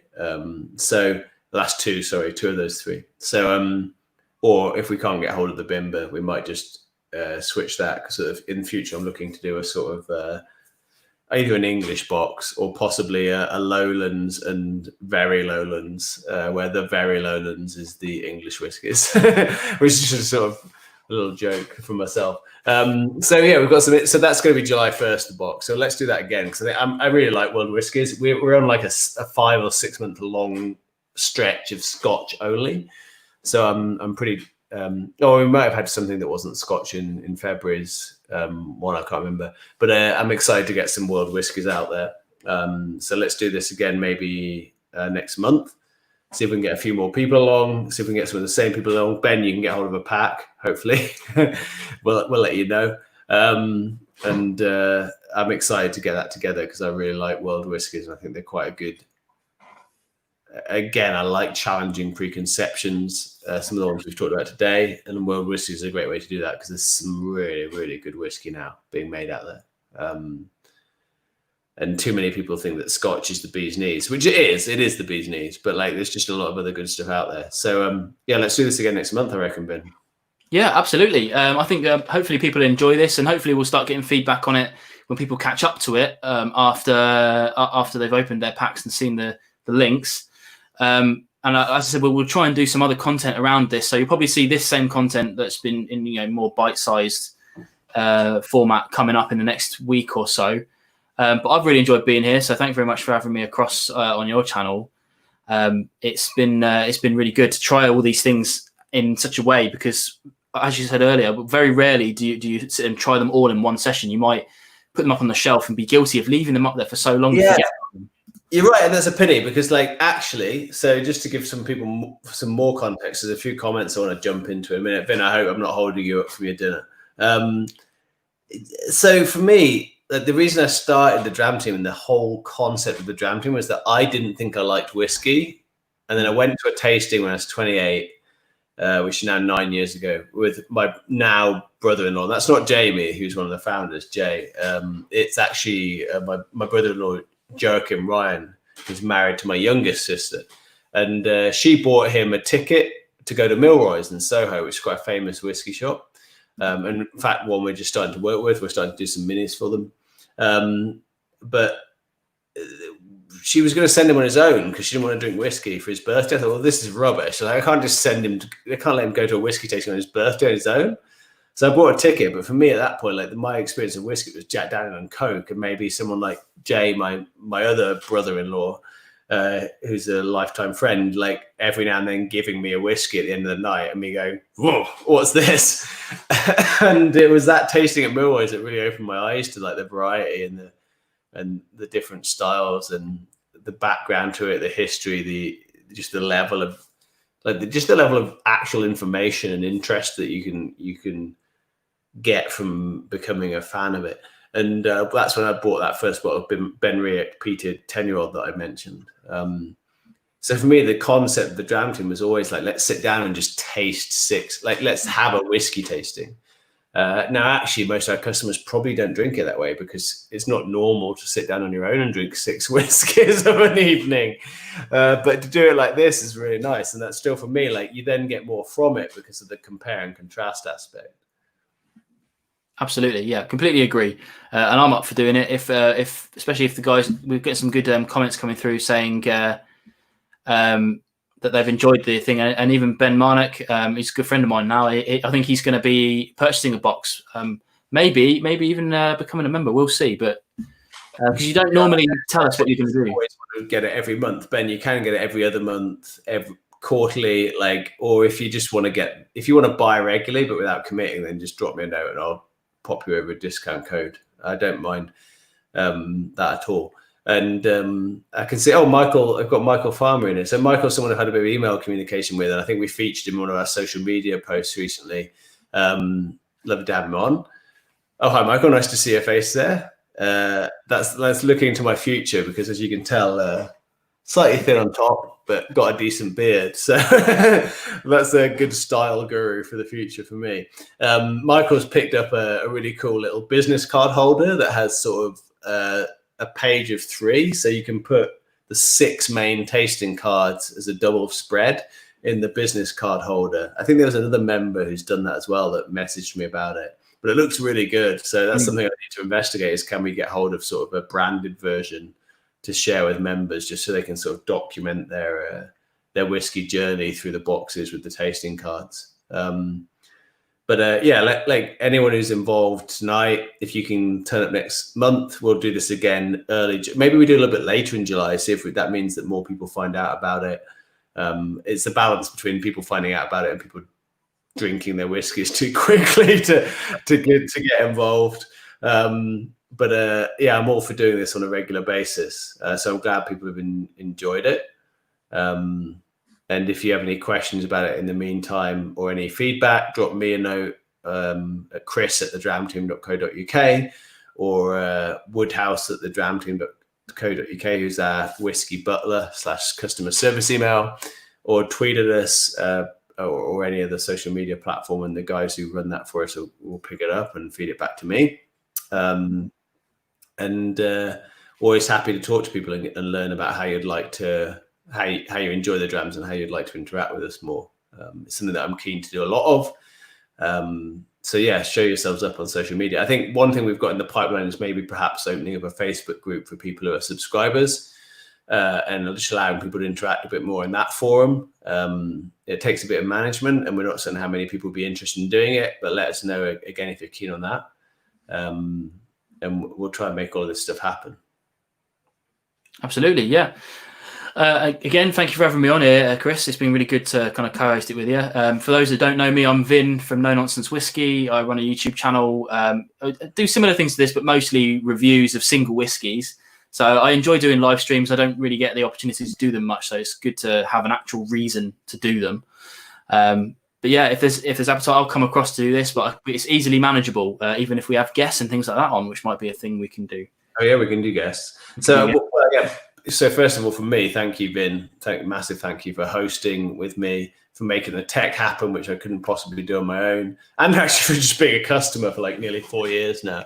And to date, Vin still pays for his box at his insistence. despite me trying to bribe him into taking it for free. So he really means it when he says nice things about us, I hope. But check out Vin's channel. I really like Vin's channel, not just because of the smooth jazz in the background, but because I think probably like me, he doesn't take himself too seriously when it comes to whiskey. He's very earnest about the level at which he enjoys it, not pretending to be pretentious and just being quite honest about how he feels about it. And I honestly I know a lot about whiskey now because I've had to learn. But when I started the business, I had literally 2 bottles and I knew nothing. I couldn't have told you what a single malt really was. So Vin's sort of similar, and I like that because his channel started at the same time our business started. And I think we're sort of, you've probably outstripped me in terms of your experience of tasting whiskey. But we're sort of at a similar point in our journeys in terms of knowledge, I reckon, just because we're similar number of years into properly being into whiskey, I would say. So yeah, check out Vin's channel. He's got some good reviews, and they're not too long, which is really nice because a lot of YouTube reviews really drag on. And Vin's are much more bite-sized. So I recommend trying that out. So let's do this. Let's reconvene in about a month, maybe a little bit more. Tell your friends if they've got Dram Team boxes. I know, Michael, that some of your mates are trying out the Dram Team. If they really want to try world whiskies, next month is the right time. If anyone wants to make sure they specifically get hold of that box, just be careful when you sign up, or drop me a note to make sure, because sometimes the timing of when we introduce boxes can be a bit dependent on stock availability and things like that. I can see Rob's just joined us late. Rob Pryor, local mate of mine, another great whiskey blogger over at therealdram.com. Complimenting me on my office being tidy. It's just a tactical camera angle, Rob. That's all it is. So Vin will tell you that 5 minutes before this went live, I was running around picking up messy bits of the office based on the camera angle. So I've swept things under the rug. Okay, should we wrap up, Vin? I think that's all from me. Does anyone have any final questions before we head off? You have to type real fast. Yeah, it's a tough one to wait for when you're asking for live ones. But if you do have comments, then chuck them in the video afterwards. We'll pick them up. Email Chris, like you said. You can email me as well, nnwhiskey@gmail. Well, I think most of them will go to Chris anyway, because it's really kind of about your box and what you guys do. But don't forget about the discount code for Douglas Laing. I'll chuck that up quickly again here. That's Dram Team 10. You can use that. That's up until the end of June, so you've got plenty of time to use that if you want to use it. And get in touch with Chris if you're not a subscriber to the Dram Team, because it's genuinely a quality service. Yeah, so actually, if you go to the dramteam.co.uk/Douglas Laing, don't forget the I in Douglas Laing, Laing. We've still got plenty of this box left. We were pretty cautious because we knew we had Father's Day coming up, so we bought quite a lot of stock. So there's still plenty of these left. If you've been sufficiently tempted, we have a sort of evergreen sign-up offer for new members where it's sort of £10 off your first box. So you can go to thedramteam.co.uk/Douglas Laing, pick up this box if you're interested, and get £10 off it. And if you don't want to sign up, you can cancel afterwards. That's how we work. We don't try and hide how easy it is to cancel. Actually, what I need to do is make it more prominent how easy it is to cancel on the website, because the most common question I get to our customer service email is, how do I cancel? Not because I like the service, just because it's a lot of money to spend every month on whiskey, frankly, which I understand. So there's no commitment, just so feel free to take advantage of my generosity with the offer and then leave after a month if you don't want any more. That's the risk I take when I give people welcome discounts. So if you were interested in this box, go ahead and let me know what you think. But don't cancel until next month, because World Whiskies is going to be really great, and I'm excited about it as well. Definitely. Same every month. The new box is always my favorite one. So it doesn't get old, and it's always true. Right. Shall we? Rob, can you put up Rob's latest comment, please, Vin? I think we can all just agree with this one. Yeah. In fact, do you know what I have to say? As a closing comment, I'm wearing a shirt that was given to me, actually a very generous medium, and I think it might be, dare I say, Scottish sizes, because it's I'm a large typically, and this is a medium, so it's good. But I've also did very well on a self haircut recently, so I think I didn't do too badly at all. I like it. I remain extremely jealous that you're a Douglas Laing fellow and I'm not. And if anyone Douglas Laing is watching this, I really mean that, and I'm quite upset. So feel free to send me my fellowship in the post soon, or however it works. Excellent. But yeah, thank you very much to everyone for watching. It's been an absolute blast spending these couple of hours with you. Hopefully we'll keep this going as long as we can, as long as everyone's interested. Do let us know, but I'll play the little intro graphic again, and we'll be off. So yeah, thank you very much, guys. And good night, everyone else. All right, we'll see you all soon.